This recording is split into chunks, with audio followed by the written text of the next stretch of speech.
de un problema de salud, está siendo subrogado por el fiscal Andrés Montes.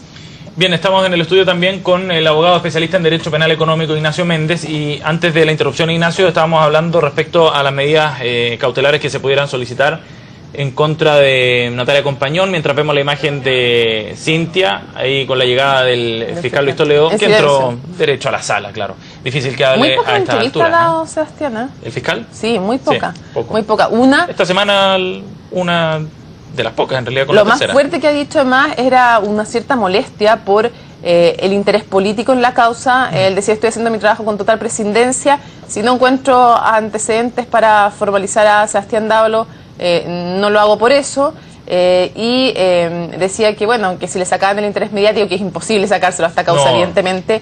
Él no decía que hay una intencionalidad política, era súper cuidadoso, decía hay un interés político. Sí, sí. Es un matiz interesante. Pero sí. Bien sutil, bien sutil. Sí. Bueno, les decíamos, estamos con Ignacio Méndez, abogado especialista en Derecho Penal Económico. Ignacio, hablábamos sobre las eventuales medidas cautelares que se pudieran aplicar contra Natalia Compañón y respecto al paralelo que se puede hacer con otros casos. De hecho, ayer algunos políticos de oposición decían igualdad en esta materia. Si es que se aplicaron en el caso Penta medidas cautelares como la prisión preventiva, acá debería ocurrir lo mismo. ¿Podemos hacer un paralelo ahí y explicar bien? Bueno, como decía anteriormente, suponiendo y entendiendo que el fiscal Toledo trae perfectamente y seriamente establecidos los hechos y la participación de Natalia Compañón en estos hechos, luego la discusión más álgida que se produce en el marco de la discusión de medidas cautelares es lo que tiene que ver con la gravedad de la pena asignada al delito y los criterios complementarios de aquello. Y entre esos criterios, ¿qué es lo que está? Está la reiteración, ¿ya? Y hay una gran discusión, que yo creo ya está bastante zanjada, que en rigor no debieran aplicarse aquí, para efectos de calcular esa prognosis de pena, las medidas agravantes y atenuantes. No debiera. Las medidas agravantes y atenuantes se llaman circunstancias modificatorias de responsabilidad. Pero y por ende, las hemos escuchado constantemente. Se ocupa mucho. Yo tengo mi apreciación personal desde el punto de vista de la impropiedad de a esta altura establecer circunstancias, hacer prognosis porque se hace una prognosis de agravante y atenuante. Hoy día no existe un agravante y una atenuante configurada. No puede existir agravante y atenuante en el marco de una comunicación de hechos. Ya, pero abogado. Pero la reiteración sí. Ya, pero y ahí Natalia Compañón tiene en su contra reiteración. Una reiteración que en el caso de los delitos tributarios tiene que ser en distintos periodos tributarios para que se considere como reiteración. Tiene eso en su contra.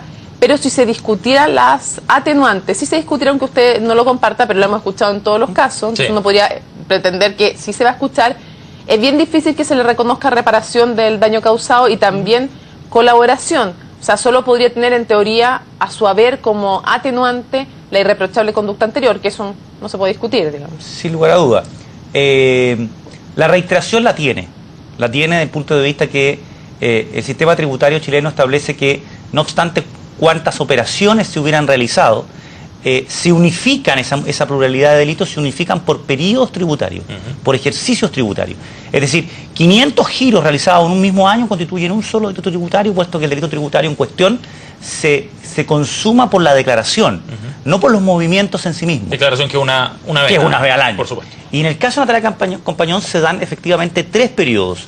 Y como dije, 2 de ellos en el periodo en que no había ninguna lupa investigativa bajo sus hombros, y el último sí. El último sí, efectivamente, lo realizó, que de una u otra manera, ella lo explica en lo que es hasta aquí su coartada. Ella explica que ¿cómo voy a ser tan temeraria en el fondo de hacer una declaración maliciosamente falsa en el periodo que me estaban investigando? Puesto que la única explicación de aquello es que yo no me dedicaba a hacerlo. Ella ha señalado sin número de ocasiones que ella no tenía conocimiento respecto a la administración, el tejimaneje ni administrativo, ni financiero, ni tributario de la compañía, sino que lo hacía su socio, señor Valero.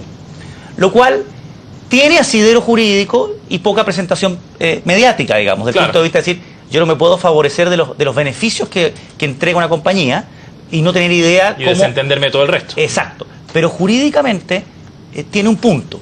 Tiene un punto porque parece excesivamente temerario, digo, realizar las conductas penadas por la ley en el periodo en que estoy bajo la... La pregunta del millón. Yo sé que esto es un análisis, usted no puede tener la certeza, pero si pensamos de lo que se le acusa ante la Compañón, más allá de lo que la gente, o los abogados quisieran acusarlo, de lo que se la va a formalizar hoy día, es decir, declaración maliciosamente falsa con reiteración en 3 periodos tributarios, considerando que tiene la reiteración en su contra. Si se le considerara la única atenuante, entre comillas, posible, que es la irreprochable conducta anterior, y pensando en la posibilidad de la pena, que en el máximo es de 5 años, pero tiene esta atenuante que tal vez se le podría considerar la irreprochable conducta anterior, y que obliga, según dicen los abogados, a pararse en el piso, parece, y no en el techo de la pena. No. Puede efectivamente, o sea, de que se puede, todo se puede, pero ¿usted cree que se le va a, de parte del juzgado de garantía, más allá de lo que pidan los distintos querellantes, decretar prisión preventiva? Mire, algún día se discutió, me acuerdo en el caso Penta, este tema de los acuerdos previos, de los fiscales, que en Estados Unidos se estila y se deben hacer por escrito, se le ponen al juez de garantía frente a sus ojos antes de la audiencia. Aquí no. Por lo tanto, funciona en base a trascendido y en base a confianza. Hoy día vamos a ver, créanlo, lo van a ver en poco tiempo más, cómo esta audiencia se va a depurar rápidamente. Se va a depurar. De los 13 personas que tenemos ahí, van a quedar no más de 4. ¿Estamos? Puesto que ya hay acordados ciertas salidas que están todas consensuadas. Van a quedar discutidos, dice, para discusión. Se van a parar e ir por lo menos. Estamos de acuerdo con lo que nos piden en nuestra contra. Ya hay arreglos de por lo menos 9. ¿Estamos?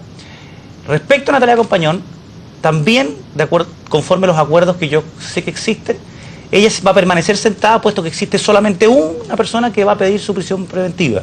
¿Ya? Uno de los creyentes. Que es el señor Mario Sumelzú. ¿Estamos? Él va a pedir la prisión preventiva de ella. Por lo tanto, no va a poder pararse, digamos, y retirarse, como lo hizo, por ejemplo, Cardemil en alguna audiencia, que lo vimos que se paró y se fue antes porque no había nada más que discutir. Tú lo has dicho, como tiene una pena de 5 años, solo por eso no le van a pedir prisión preventiva.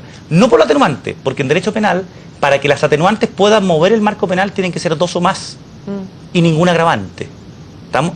Una atenuante no sirve de mucho, no sirve de nada. Hay algunos abogados que dicen que que la jurisprudencia no obliga, pero lo que normalmente ayuda a un atenuante no es a bajar 1 o 2 grados, porque para eso se necesitan 2, pero obliga a pararse normalmente en el piso de la pena. No, lo que pasa es que las circunstancias, en virtud de lo que se llama el principio de indubio pro reo o pro imputado, el marco penal, cuando lo movemos, el marco penal se mueve completo. No es que se mueva desde el techo. Lo que se dice normalmente que en virtud de la aplicación de este principio del indubio pro reo, las circunstancias atenuantes no se aplican ni desde el centro ni desde el techo del marco, sino que se aplican desde el piso. ¿Estamos? Desde ahí se aplican. Y eso trasciende, esa opinión trasciende a que se trate de 1, 2 o más circunstancias atenuantes. En general, se ha opinado de que las circunstancias atenuantes se aplican desde el piso. ¿Estamos?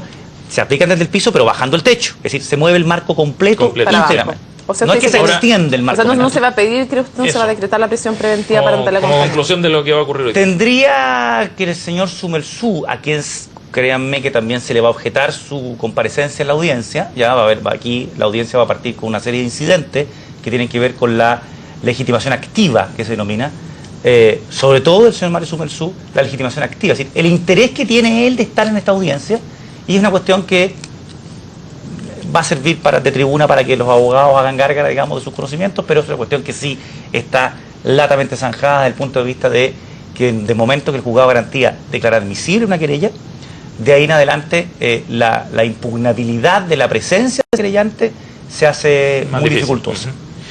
Bien. Una pregunta breve o tal vez la dejamos pendiente, Sebastián, pero también es interesante entender el razonamiento que hace el abogado Mario Sumelzú para decir que sí corresponde prisión preventiva para Natalia Compañón. Dejémoslo pendiente mientras vamos a... Me parece, porque queremos pasando. ir al Palacio de la Moneda también. Esta es una jornada de formalización que tiene una patita política, evidentemente, y queremos